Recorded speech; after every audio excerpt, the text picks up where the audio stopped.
Welcome back to the channel. This is Gillis TV here today, folks, and thank you guys so much for tuning in. If you're new to the channel, make sure you hit that subscribe button, that like button, as we're trying to get to 1,000 subscribers here on the channel. We'll have some live streams coming from Dolany TV and myself here for anything NHL. That's all this channel's about, anything that's happening, rumors and such. And if you're into the MLB aspect of things too, head over to Clemhawks, as we are over there as well doing the MLB big three-way trade today. Go check that video out. But hey, let's get into this. And when I started YouTube, I was an Oilers YouTuber. I'm a diehard Oilers fan. But when it comes to the Oilers, I could talk about them a lot more than I can other teams. And today, we do have an Oilers video for you, and it's the Edmonton Oilers top trade candidate for either the season, trade deadline, off season, and that is Jesse Puljujarvi.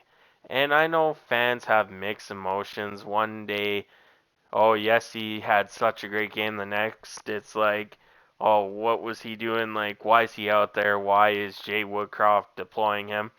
And over the recent few games, the line he's been on, he's actually been pretty good. Yes, he's not producing goals or whatnot, but that line is causing forechecking problems for the other team, and they can handle the puck. Even if they don't score, it's the small things that count too. And with Jesse Puljujarvi, he is one of those guys that it's just full forecheck. He needs to learn how to shoot the puck a bit better and skate, but his forechecking is actually pretty good. And we gotta remember, he came in the league when the Edmonton Oilers had Milan Lucic, who he kind of mentored Puljujarvi in a sense for the physical aspect of the game and all that. Now, I get why fans kind of want him out and want, you know, there's mixed emotions. I get that. There's also the fact that he has no confidence right now. He basically said to reporters, I have no confidence, he doesn't know if he'll play in the NHL next year. Like, the confidence is key when it comes to young NHL players, and he's still young. But the fact that he's coming out and saying this, there's hard to believe that maybe he does need to change his scenery. When he went over to the SHL there, I believe it was, he was playing for Caparta, or however you say it, and he was doing pretty good. Maybe it's just right for a change of scenery, and that's why he's always been subjected to the trade proposals for Edmonton to go and upgrade. He's been involved in the whole Jacob Chikrin thing, Erik Karlsson. He's been rumored to go to Montreal for either Dandenhoff, Hoffman, whoever that rumor is that day. And why not? Puljujarvi's still young. He could rebuild his career somewhere else. He's been recently, there was an article posted that, hey, maybe the Arizona Coyotes. Yes, that'd be part of the Jacob Chikrin thing, but the Coyotes could have a fresh start, and having a familiar face in Zach Kassian could help Jesse Puljujarvi with that. So of course, because of his age and whatnot, he is the top candidate for the Edmonton Oilers.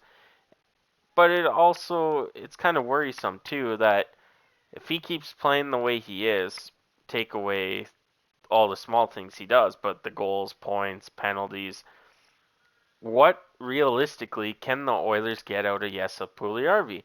And if it's just Jesse Puljujarvi, I don't see anything more than a third round pick. And that's sad to say considering we took him fourth overall, I believe it was fourth overall. It That's kind of sad, right? You're trading a former first round pick for a third.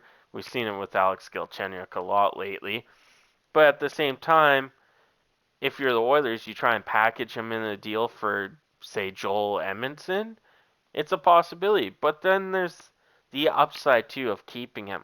And one of the things I've kind of said over the past probably about 3 months or so to Dolany TV and a couple other people is the Oilers kind of rushed him in a sense where he didn't have that time to develop.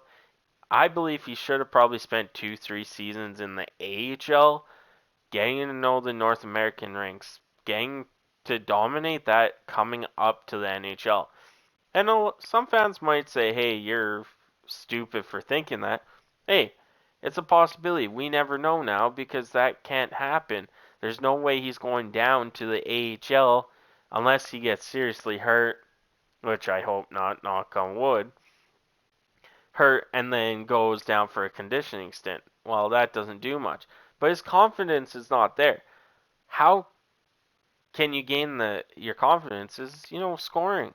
Scoring on the power play, being that on the ice for a goal, being a plus. But when it comes to Jesse Puljujarvi, for him right now it's the forechecking. That line of him, Holloway, and I believe it's Hamblin is a solid forechecking line that can do a lot of things right for the Edmonton Oilers to get that top line out there. And we've seen it against Minnesota, who they play tonight, but we've seen it the other night where that's what that line and that fourth line did to give a break to our top two lines, but also transition them in so they're already in the offensive zone, nothing else, nothing more. But let me know in the comments what you guys think about Jesse Puljujarvi being the top trade candidate for the Edmonton Oilers, and I'll catch you on the next one.